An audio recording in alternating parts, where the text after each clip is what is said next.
मेरा नाम नंदिनी है। मेरा एक बड़ा भाई है और उनकी शादी होने वाली थी। मैं हॉस्टल में रहकर पढ़ाई कर रही थी। मैं अपने भाई की शादी में शामिल होने के लिए घर गई हुई थी। इस बीच मेरा एक मर्द के साथ मिलना हुआ और उनके साथ मैंने 3 रातें बिताई। शादी में मैं अपने घर गई और वहाँ कुछ दिन रुकने के बाद हम सभी परिवार के लोगों को शादी के लिए लड़की वालों के शहर जाना था। वहाँ हम लोगों को 1 सप्ताह रुकना था और शादी की सारी रस्में वहीं होनी थी।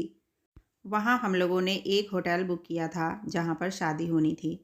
मेहमानों की देखभाल करने की जिम्मेदारी मेरे पापा ने मुझको दी थी। सभी के रहने खाने की देखभाल मैं ही कर रही थी। हम लोगों को वहाँ रुके 1 दिन हुआ था और मेहमानों का आना शुरू हो गया था।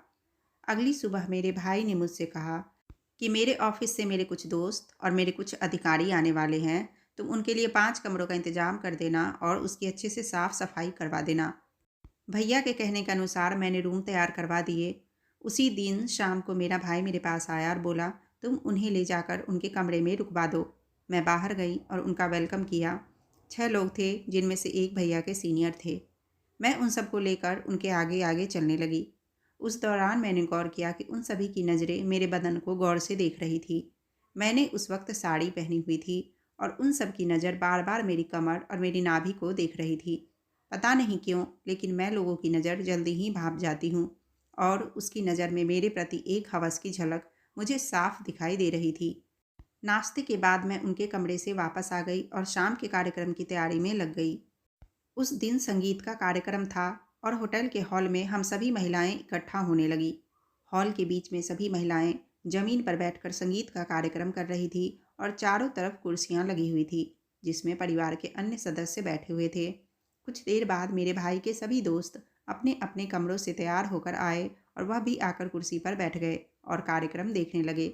उस वक्त मैंने हरे रंग की एक साड़ी पहनी हुई थी और गहरे गले का ब्लाउज पहना था। मैं भी सभी औरतों के साथ बैठकर कार्यक्रम का मजा ले रही थी। जहाँ पर मैं बैठी हुई थी वहीं पर ठीक सामने की कुर्सी पर मेरे भाई के बॉस बैठे थे और मुझे ही देखे जा रहे थे।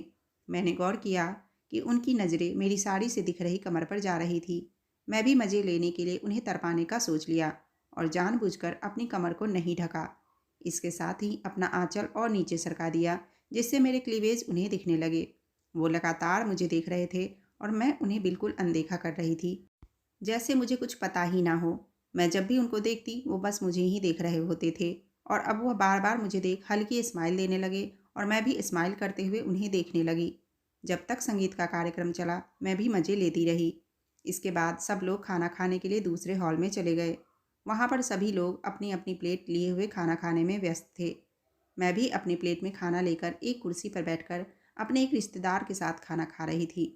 कुछ देर बाद रिश्तेदार चली गई और मैं वहाँ पर अकेली बैठी हुई खाना खा रही थी। मुझे अकेले देख बॉस वहाँ आ गए। मुझसे बात करते हुए खाना खाने लगे। उन्होंने मेरा नाम पूछा और मैंने भी उनका नाम पूछा।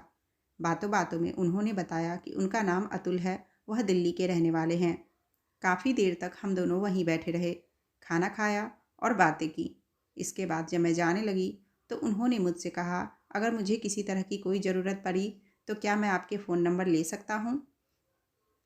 मैं भी बिना किसी झिझक के उन्हें अपना नंबर दे दिया और कॉल करने के लिए कह दिया। सभी कामों से फुर्सत होने के बाद मैं अपने कमरे में चली गई। वहाँ मैं रात में अपनी मम्मी के साथ सोई थी।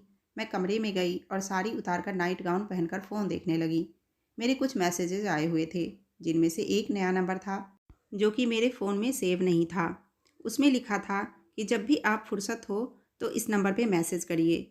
उसमें एक फ़ोटो आई। मैंने देखा कि वह फ़ोटो अतुल की है।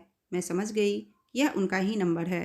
फिर वहाँ से एक और मैसेज आया, क्या आप मुझे एक ब्लैंकेट दे सकती हैं क्योंकि मेरे रूम में ब्लैंकेट नहीं है और मुझे ठंड लग रही है। मैंने ओके लिखकर भेज दिया। इसके बाद मैंने पहले सोचा कि किसी को कहकर भिजवा देती हूँ, लेकिन उनका कमरा ज़्यादा दूर नहीं था, इसलिए मैं खुद उनके कमरे की तरफ चली गई।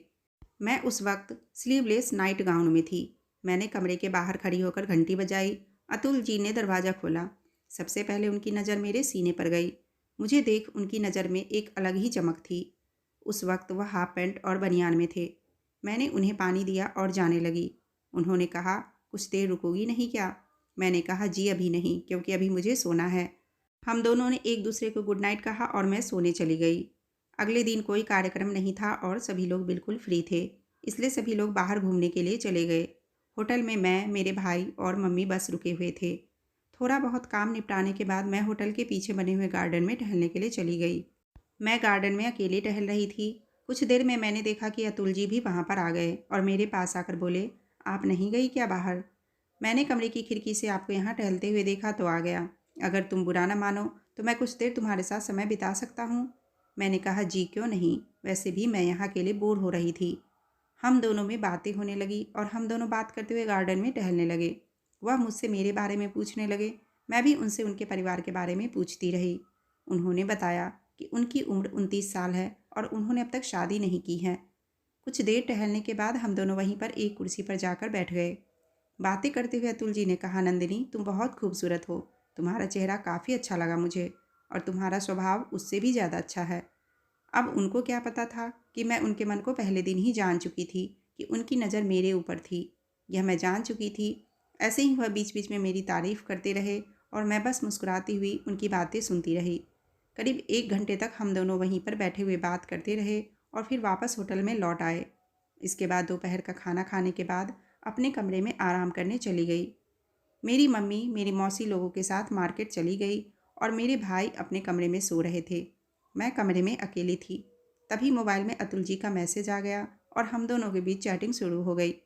काफ़ी देर चैटिंग करने के बाद उन्होंने मुझसे कहा, क्या हम दोनों में दोस्ती हो सकती है?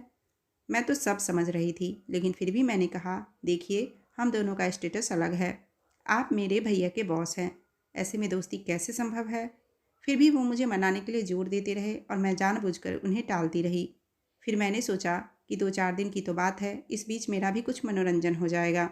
वैसे भी ये कौन सा मुझसे रोज़ रोज़ मिलने आएंगे। कुछ देर बाद मैंने इस शर्त के साथ हाँ कह दिया कि आप यह बात अपने तक ही सीमित रखेंगे और इसके लिए वह तैयार हो गए। उस दिन शाम तक हम दोनों की बातें होती रही। इसके बाद मम्मी मार्केट से वापस आ गई और मैंने चैटिंग बंद कर दी। मैं बस यही सोच रही थी कि यह सब बस फ़ोन तक ही सीमित रहने वाला है। यहाँ ऐसा कुछ ज़्यादा होने वाला नहीं है, क्योंकि यहाँ ऐसा मौका ही नहीं मिलने वाला कि हम दोनों के बीच कुछ हो। और शादी होने के बाद मैं अपने घर चली जाऊँगी और अतुल जी भी वापस चले जाएंगे, इसलिए 4 दिन बस ऐसे ही टाइम पास चलेगा। लेकिन अतुल जी ने तो मुझसे भी आगे की सोच रखी थी। आगे जो कुछ भी हुआ उसकी मुझे बिल्कुल भी उम्मीद नहीं थी, क्योंकि